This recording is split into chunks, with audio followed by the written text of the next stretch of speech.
কোনো রকম মাখা বেলার ঝামেলা ছাড়াই চটজলদি কিছু বানিয়ে নিতে যদি চাও তাহলে বানিয়ে নিতে পারো দারুণ স্বাদের এই ডিম পরোটাগুলো। বানানো যতটা সহজ আর খুবই কিন্তু সুস্বাদু হয় খেতে, আর অল্প সময়ে ঝটপট রেডিও হয়ে যায়। চলো তাহলে এই সহজ রেসিপিটা তোমাদের সাথে শেয়ার করি। প্রথমে ডিম পরোটা বানানোর জন্য আমি একটা ছোট বাটি মেপে 1 বাটি ময়দা নিয়ে নিয়েছি। তবে কেউ ময়দা খেতে অপছন্দ করলে সেখানে আটা দিয়েও করতে পারো। দিয়ে দিয়েছি স্বাদ অনুযায়ী একটু লবণ। ময়দার লবণটাকে ভালো করে মিশিয়ে নিয়েছি।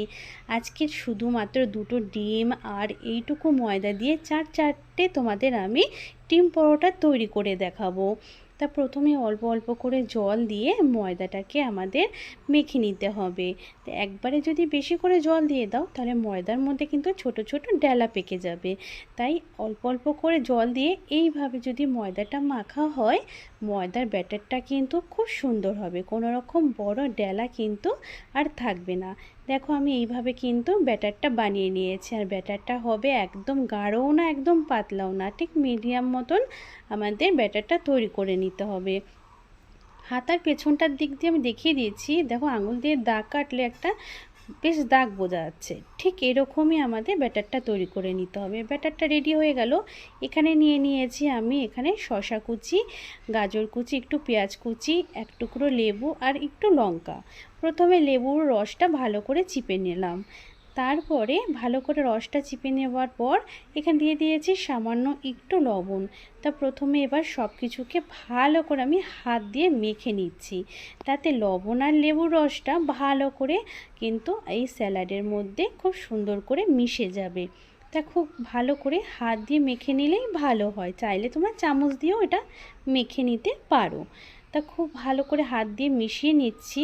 আর কিসের জন্য হাত দিয়ে ভালো করে মিশিয়ে নিলাম সেটাও তোমাদের একটু পরেই দেখিয়ে দিচ্ছি।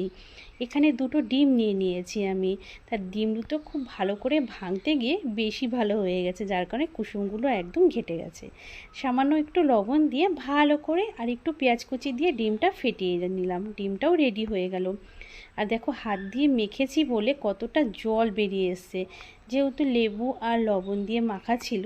এবার খুব ভালো করে আমি এইভাবে হাতে যে এক্সট্রা রস থাকে সেটা চিপে আমি নিয়ে নিচ্ছি, কারণ যখন পরোটাটা বানাবো এক্সট্রা রস যদি থাকে বেশি তাহলে পরোটাটা কিন্তু ভালো তৈরি হবে না, একদম মানে একটু নরম হয়ে যাবে বেশি। তার কারণে এক্সট্রা যে জলটা আছে সেটা কিন্তু আমি ভালো করে পুরোটাই চিপে নিচ্ছি। কতটা জল দেখো বেরিয়েছে এখানে।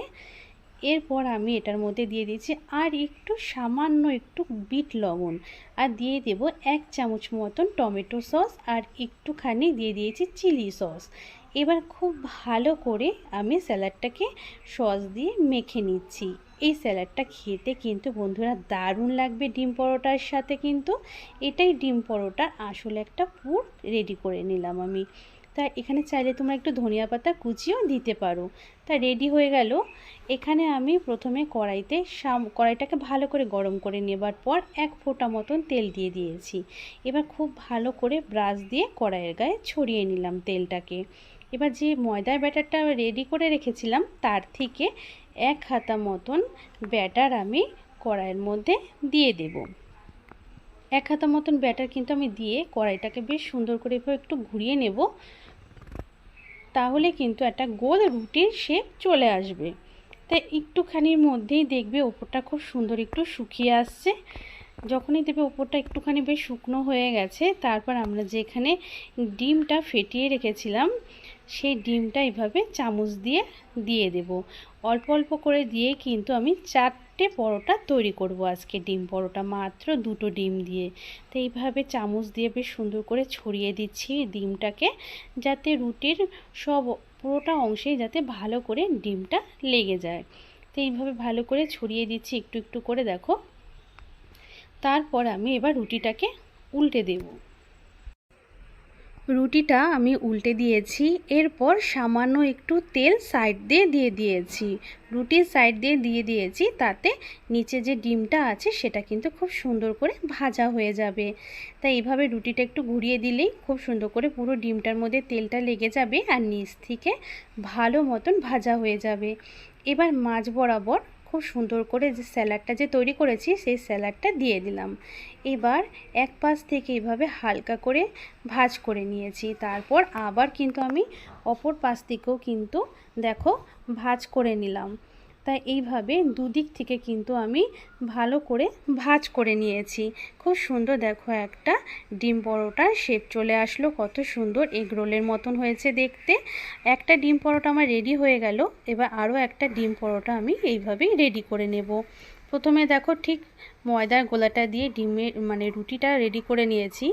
তারপর আমি ওপর থেকে আবার কিন্তু 1 চামচ থেকে 1.5 চামচ মতন ডিমের গোলাটা ওপর থেকে দিয়ে দিলাম। এইভাবে অল্প অল্প করে ডিম দিয়ে কিন্তু 4-4টে ডিম পরোটা আজকে রেডি করব।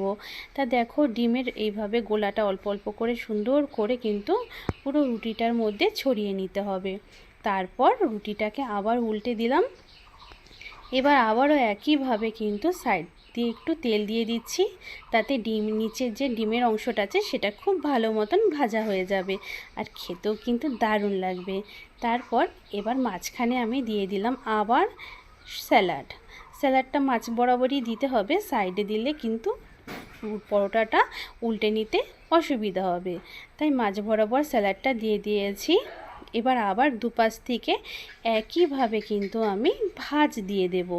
দেখো প্রথমে এপাশ থেকে ভাঁজ দিয়েছি, তারপর আবার ওই পাশ থেকে ভাঁজ দিয়ে নিলাম।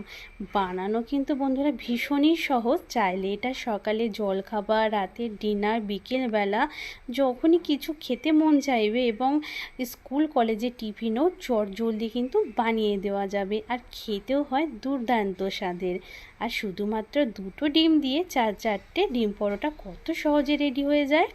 আর দেখো এইভাবেই কিন্তু আমি সবগুলো ডিম পরোটা রেডি করে দেখো প্লেটে সাজিয়ে নিয়েছি।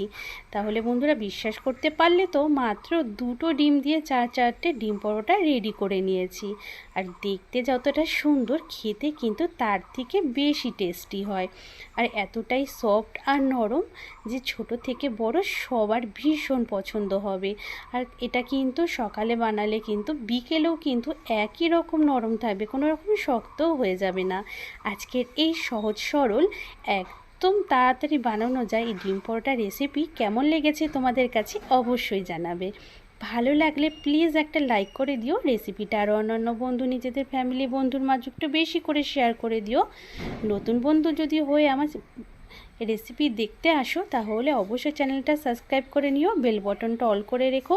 আমি যখনই কোনো নতুন ভিডিও আপলোড করব সেই ভিডিও নোটিফিকেশান সবার আগে তোমাদের কাছে পৌঁছে যাবে। আর এইরকমই নতুন নতুন রেসিপি নিয়ে তোমাদের সামনে হাজির হয়ে যাব। ততক্ষণ পর্যন্ত তোমরা খুব ভালো থেকো এবং সুস্থ থেকো। দেখা হচ্ছে নেক্সট রেসিপিতে। বাই।